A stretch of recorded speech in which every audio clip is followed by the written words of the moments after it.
Everyone, good morning বন্ধুরা, তোমাদের সবাইকে। তো সকালবেলায় দেখো ঘুম থেকে উঠে পড়েছি 6টার সময়। আর যেহেতু শীতকাল, তো শীতকালের আকাশটা তোমাদের একবার দেখিয়ে দিলাম। তো তারপর দেখো ঝটপট করে গায়ে প্রথমে চাদরটা তো দিয়ে দিলাম, যেহেতু সকালবেলা খুব ঠান্ডা লাগছিল তার জন্য। তো তারপরে একবারে দেখো কাজে নেমে পড়েছি। প্রথমে হচ্ছে নিচ থেকে জল নিয়ে চলে আসলাম, ঘরটা যেটা দিয়ে মুছবো, তারপর হচ্ছে সুন্দর করে ঘর দালানটা আর কি ঝাঁট দিয়ে নিলাম। তো নেবার পর মুছে নেবো, তো নিয়ে তারপরে নিচে গিয়ে আর কি কালকের বাসনপত্রগুলো মাজা ধোয়া করবো, তারপরে হচ্ছে রান্নাঘরটা পরিষ্কার করব। আজকে সকাল থেকে সারাটা দিন কী কী করতে থাকি এই ভিডিওটাই তোমাদের শেয়ার করবো। তো যাই হোক, কেউ ভিডিওটা স্কিপ করবে না, সঙ্গে দেখো, পুরোটা দেখতে হবে। প্রথমে দেখো আর কি নাইটিটা চেঞ্জ করে চলে আসলাম, যেহেতু রান্না বসাবো। আর রান্না করার সময় কিন্তু আমি এই নাইটিটাই করে নিয়েছি। প্রতিদিন কিন্তু এই নাইটিটাই মানে বাসি নাইটি চেঞ্জ করে এটা পরেই রান্নাটা বসাই।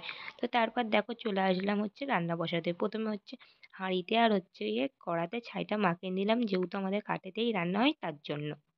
আর কাঠের উনুনে না এখন আমি খুব ভালোভাবেই কিন্তু উনুনটা ধরাতে শিখে গেছি, কারণ দেখলেই যে একবারেই কিন্তু ধরিয়ে ফেললাম। প্রথম প্রথম কিন্তু বিয়ের পর কিন্তু একটু অসুবিধা হতো, কারণ কি বলতো, রান্না তো করতামই না।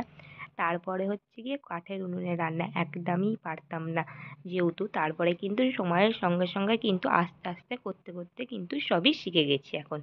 তোমাদের সঙ্গে দেখো কথা বলতে বলতে কিন্তু এদিকে জলটা ফুটে গেছিলো। এখন হচ্ছে চালটা প্রথমে আর কি ধুয়ে দিয়ে দিলাম, তারপরে চলে এসেছি চা বসাতে। সকালবেলায় তো জানো সব বাড়িতেই কিন্তু চা করতে চা দিয়েই সকালটা শুরু হয়। তারপর দেখো চাটা আমি এদিকে বানিয়ে নিলাম, আর মা হচ্ছে আনাজপত্রগুলো সব কেটে দিচ্ছে যা যা রান্না হবে তার জন্য। আর যেহেতু সকাল সকাল রান্নার যেহেতু আমাদের একটা তাড়া থাকে, সেই জন্য মা আর আমি দুজনে একসঙ্গে কিন্তু কাজে লেগে পড়ি। আর তারপরে এইদিকে হচ্ছে আমার ছেলেও ঘুম থেকে উঠে পড়েছে। তো তারপরে ওকে সোয়েটার, টুপি, মোজা, প্যান্ট সব কিন্তু পরিয়ে দিলাম। তো নেবার পর তারপরেও কিন্তু এদিকে আমার ভাত হয়ে গিয়েও কিন্তু তরকারিটা বসিয়ে দিয়েছিলাম। তো এবার কিন্তু তরকারিটা হয়ে এসেছে, এবার হচ্ছে নামিয়ে নেব।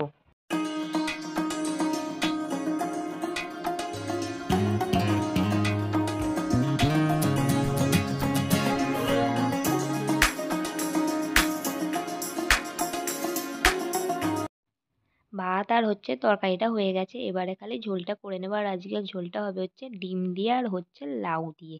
তো এই প্রথমবার করব আর এবং হচ্ছে খাবো, কারণ আগে কোনোদিন আর কি লাউ দিয়ে মাছের ঝোল খেয়েছি, কিন্তু আজকে ডিমের ঝোল হচ্ছে আমাদের বাড়িতে। তো তারপরে দেখো এদিকে কিন্তু প্রথমে আলুটা ভেজে তুলে রেখে তারপর কিন্তু ভালো করে আগে লাউটা কিন্তু ভেজে নিতে হবে। আর লাউটা কিন্তু শরীরের পক্ষে খুবই ভালো আর ঠান্ডা, আমি কিন্তু খাই। আর এদিকে হচ্ছে আমাদের গাছগুলো যেহেতু অনেক বড় বড় হয়ে গেছে না, তার জন্য কিন্তু আজকে অল্প করে গাছগুলো কাটা হচ্ছিল। তো তারপরে দেখো একবার করে দেখছি, আর এদিকে তারপর ঝোলটা বসিয়ে দিয়ে গিয়েছিলাম, ঝোলটা এদিকে হয়েও গেছে। থেকে ওঠা থেকে এই মাত্র সব কাজকর্ম শেষ করলাম, মানে হচ্ছে রান্না বান্না, বাসনপত্র মাজা ধোয়া সব শেষ হয়ে গেছে। এখন ঘড়িতে বাজে ঠিক 9:30। তো এখন বিছানাপত্র এই যে দেখো এসে সুন্দর করে গুছিয়ে নিয়েছে, এবার খালি হচ্ছে স্নানটা বাকি। তো প্রথমে গিয়ে কিন্তু স্নানটা করে নেব। তো সকালে যে ঝোলটা আর হচ্ছে পুঁই শাকের তরকারিটা রান্না হয়েছিল, সেটা দিয়েই কিন্তু গরম ভাত প্রথমে স্নান টান করে এসে কিন্তু টিফিনটা করে নিলাম। তারপরে ছেলেকেও কিন্তু টিফিন করিয়ে নিয়েছি, এবার হচ্ছে ওপরে চলে এসেছি। এবার হচ্ছে ওকে আমি পড়তে বসিয়েছিলাম। তো ও হচ্ছে আমার ছেলে এখন লিখছে, আর মাঝে মাঝে একটু ভুল করছে, তাতেই কিন্তু আমি বলে দিচ্ছিলাম। আর ও কিন্তু এখন অনেকটাই কিন্তু পড়াশোনায় শিখে গেছে।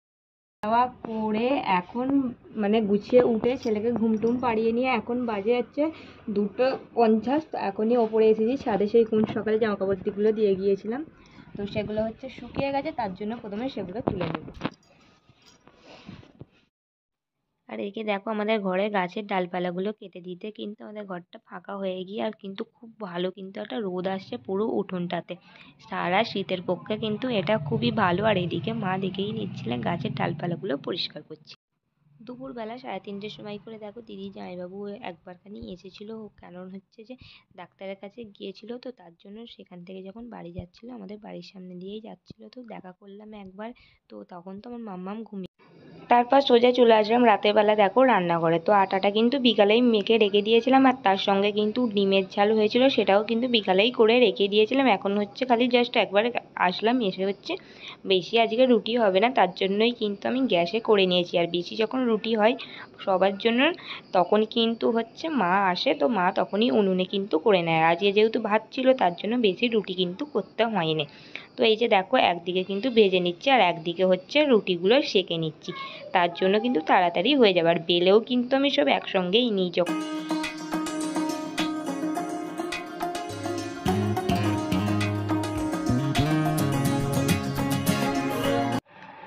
তো এখন বাজে হচ্ছে ঘড়িতে 9:30। তো এখন খাওয়া দাওয়া করে দেখো ওপরে চলে এসেছি। এসে কিন্তু আমি চুল টুল কিন্তু বেঁধে নিয়েছিলাম পুরো ঠিক হয়ে, খালি জাস্ট মশারিটা ঘাটিয়ে নেবো, তারপরেই কিন্তু ঘুমিয়ে নেবো। আর ওই যে দেখো আমার ছেলে।